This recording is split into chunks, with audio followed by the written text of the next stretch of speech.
누가복음 13장 1절에서 9절 말씀입니다. 그때 마침 두어 사람이 와서 빌라도가 어떤 갈릴리 사람들의 피를 그들의 제물에 섞은 일로 예수께 아르니 대답하여 이르시되 너희는 이 갈릴리 사람들이 이같이 해받음으로 다른 모든 갈릴리 사람보다 죄가 더 있는 줄 아느냐? 너희에게 이르노니 아니라.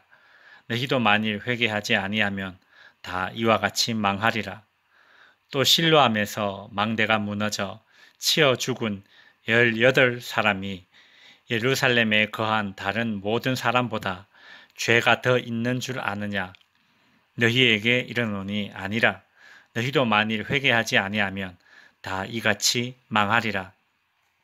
이에 비유로 말씀하시되 한 사람이 포도원에 무화과 나무를 심은 것이 있더니 와서 그 열매를 구하였으나 얻지 못한지라.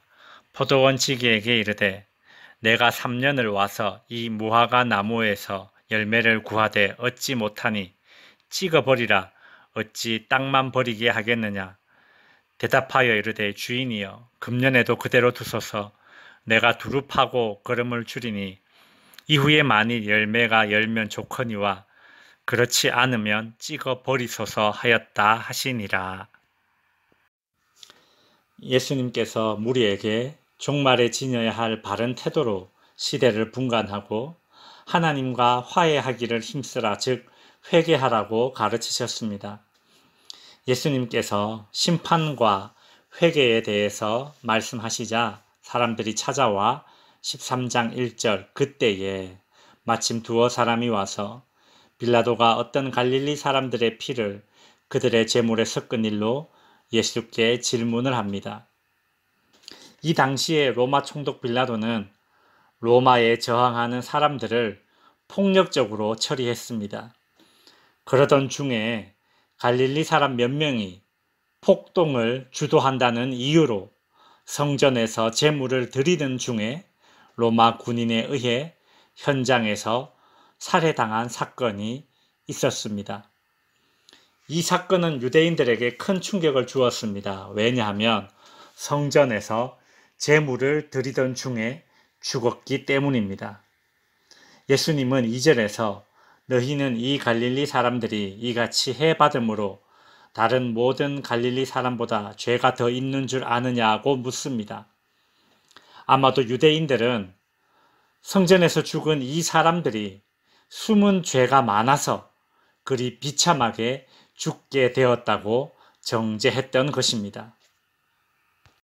뿐만 아니라 4절에 보시면 또 실로암 망대가 무너져 치어 죽은 18사람이 예루살렘에 거한 다른 모든 사람보다 죄가 더 있는 줄 아느냐고 주님은 물으십니다. 예루살렘은 사방이 성벽으로 둘러싸여 있습니다.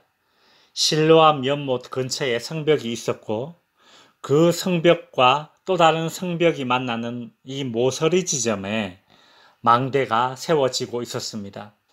그런데 이 망대가 공사 중에 무너져서 18명이 죽는 사고가 발생했습니다. 유대인들은 이 사고를 보면서 그때 죽은 사람들도 죄가 있어서 그런 비극을 맞았다고 정죄했습니다. 예수님은 이 두 가지 사건을 예로 드시면서 5절에 너희에게 이르노니 아니라 너희도 만일 회개하지 아니하면 다 이와 같이 망하리라고 하셨습니다. 사람들은 어떤 비극적인 사건이나 사고를 보면 그 비극의 원인을 희생자에게 찾으려는 악한 경향이 있습니다. 예수님은 이것이 잘못된 것이다고 말씀하십니다. 악한 통치자 빌라도에 의해 무고하게 죽은 갈릴리 사람이나 실로암 망대가 무너져 즉 부실공사로 억울하게 죽은 예루살렘 사람들이나 그들이 다른 사람들보다 더 악해서 그런 비극을 당한 것이 아닙니다. 신앙인들은 비극의 원인을 희생자에게서 찾는 것 외에 주의할 것이 한 가지 더 있습니다. 인재든 천재든 재앙이든 그 사람의 죽음의 원인을 하나님의 징벌로 생각하는 것도 주의해야 합니다. 우리는 그 사람이 왜 그렇게 죽는가에 대해 알 수 없습니다. 그것은 우리의 영역이 아니라 하나님의 영역입니다.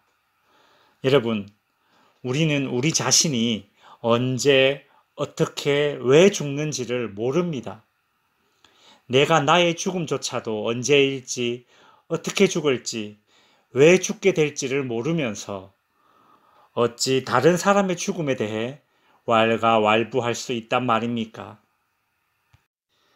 예수님은 우리가 알 수 없는 비극을 보게 될 때에 그 비극의 원인을 희생자와 하나님에게 찾는 것은 잘못된 태도임을 분명히 가르치셨습니다.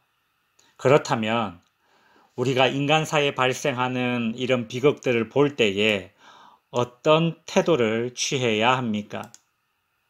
따라해 주세요. 판단하지 말고 회개합시다. 희생자들이 겪은 것처럼 비극은 언제든지 닥칠 수 있습니다.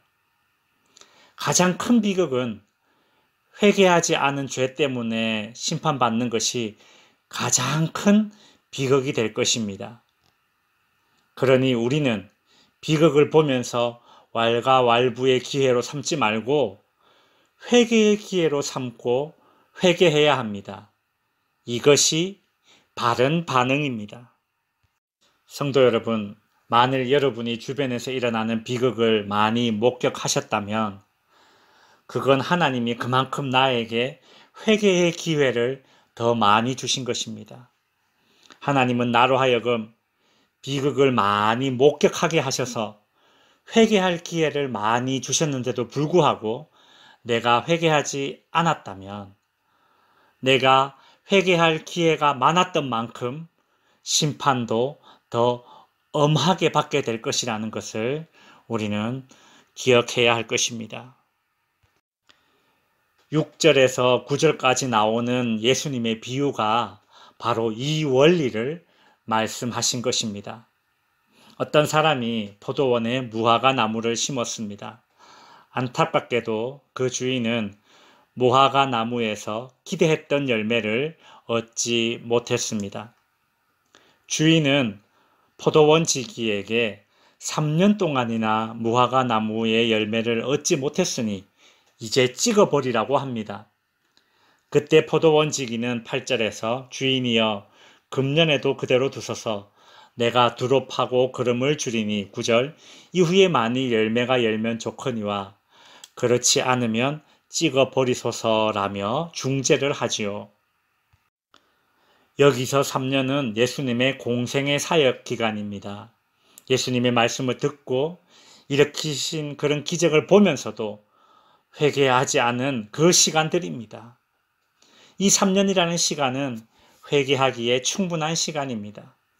3년 동안 무화과 나무도 열매 맺기에 충분한 시간입니다. 그러므로 3년 동안 열매 맺지 못한 무화과 나무는 예수님의 공생의 사역 3년 기간 동안 예수님의 말씀을 듣고도 회개하지 않은 유대인들을 가리킵니다. 이제 이들에게 주어진 시간은 3년보다 짧은 1년의 시간입니다. 이것이 마지막 기회입니다. 막차입니다. 그러므로 이 시간에 유대인들은 회개해야 합니다. 말씀을 정리하겠습니다. 우리는 원인을 알 수 없는 비극을 목격하게 될 때에 그 원인을 희생자에게 그리고 하나님에게 돌리려 해서는 안 됩니다. 우리가 알 수 없는 비극을 목격할 때에 쉽게 판단하고 쉽게 말할 것이 아니라 하나님이 나에게 회개할 기회를 주신 것인 줄 알고 회개의 열매를 맺으시는 성도님들이 되시기를 주님의 이름으로 축원드립니다.